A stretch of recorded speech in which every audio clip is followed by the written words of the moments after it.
अस्सलाम वालेकुम प्यारे बच्चों, क्या हाल है आपके।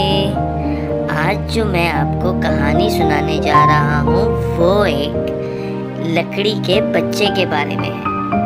पिनोकियो, उसका नाम पिनोकियो था। तो आओ सारे जमा हो जाओ, आज हम पिनोकियो की कहानी सुनेंगे। एक दफ़ा का जिक्र है कि एक रात बहुत सर्दी थी। एक टिड्डा अपने आप को गर्म रखने के लिए आग की तलाश कर रहा था। सारा शहर सोया हुआ था, लेकिन टिड्डे को जापीटो के घर की खिड़की में रोशनी दिखाई दी। टिड्डा उछलकर खिड़की में आ बैठा। क्या देखता है कि जापीटो रात को लकड़ी के एक कठपुतली बनाने में मशगूल है।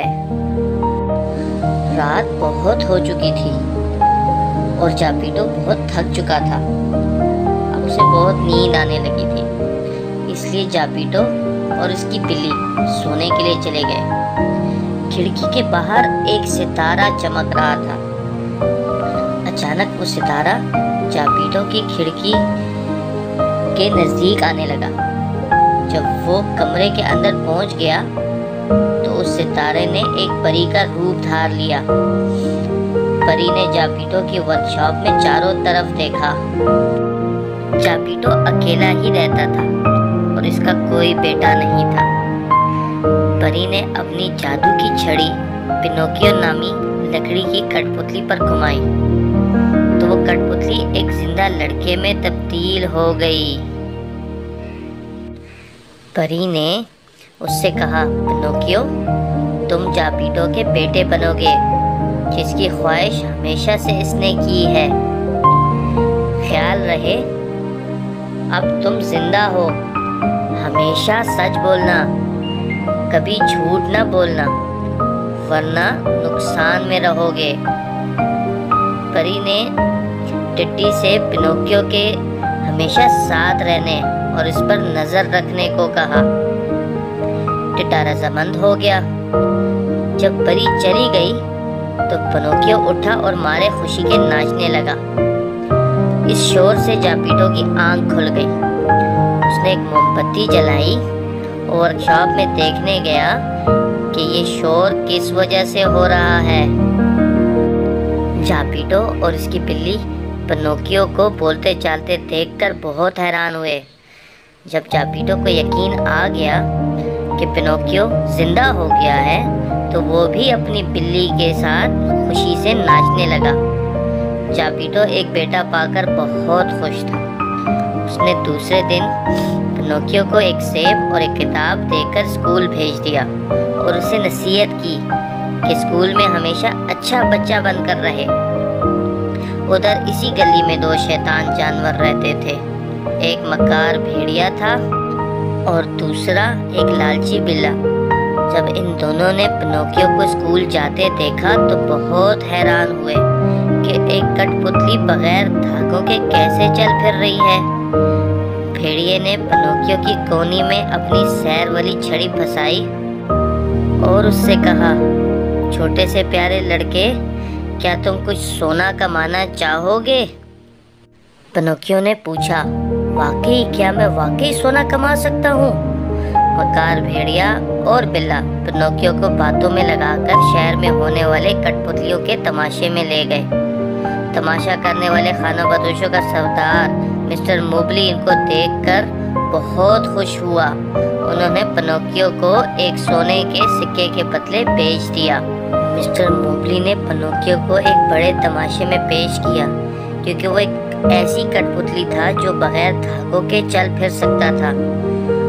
लोग जोक दर जोक पिनोकियो को देखने के लिए आए और मिस्टर मोबली ने इस तमाशे से बहुत सारे पैसे कमा लिए। दूसरी तरफ रात जब बहुत हो गई और बारिश भी शुरू हो गई, पिनोकियो घर वापस न पहुंचा तो जापीटो बहुत गमगीन हुआ। इसने बिल्ली से कहा, मैं बाहर जाकर देखता हूँ, शायद वो रास्ता भूल गया हो घर का। उसने अपना गर्म कोट पहना और चिराग लेकर पिनोकियो की तलाश में निकल गया।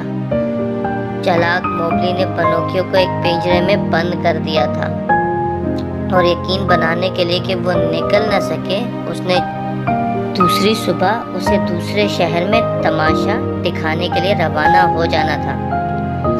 उदास जापीटो तमाशे वाले की गाड़ियों के दरमियान घूमता रहा, मगर ये ना जान सका कि पिनोकियो इन्हीं के अंदर बंद है। जापीटो पिनोकियो को ढूंढ रहा था। टिड्डा जापीटो के पीछे पीछे आया था। उसने पिनोकियो को ढूंढ लिया और उसे पिंजरे से आज़ाद कराने की कोशिश करने लगा, मगर न करा सका क्योंकि चाबी तो मिस्टर मोबली के पेट में थी।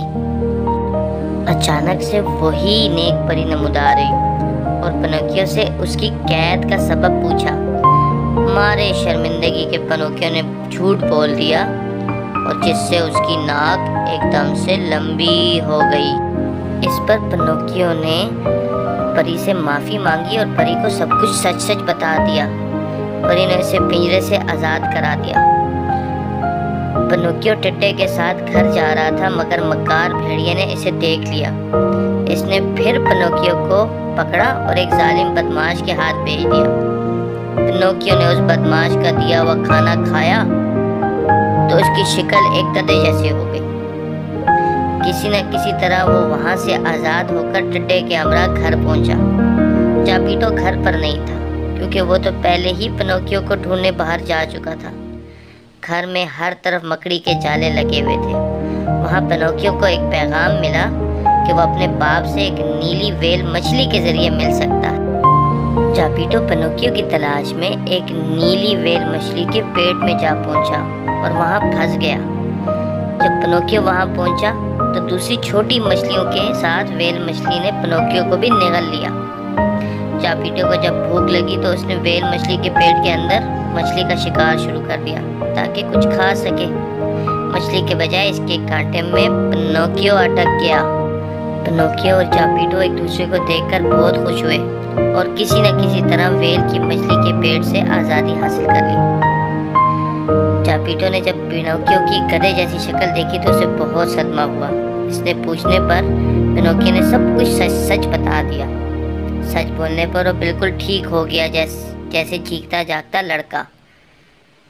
जापीटो की बेटे की ख्वाहिश पूरी हो गई थी। वो उसको लेकर टिड्डे के हमरा घर पहुंचा और हंसी खुशी रहने लगा। तो बच्चों, आज की हमारी कहानी से हमें सबक मिलता है। सबसे पहले तो हमें किसी भी स्ट्रेंजर्स के साथ बात नहीं करनी चाहिए जिसको आप जानते नहीं हो। अगर आपके साथ अम्मी अब्बू नहीं है तो आपको किसी के साथ भी बात नहीं करनी। दूसरी बात ये कि आपने हमेशा सच बोलना है। जो बच्चे झूठ बोलते हैं वो हमेशा मुश्किल में पड़ जाते हैं और सच बोलने वाले बच्चे हमेशा खुशी खुशी ज़िंदगी गुजारते हैं और अल्लाह मियाँ भी उनसे खुश होता है। तो बच्चों, वादा करो आप हमेशा सच बोलोगे और कोई किसी भी की बातों में नहीं आओगे, किसी भी लालच में नहीं आओगे। अल्लाह हाफिज़।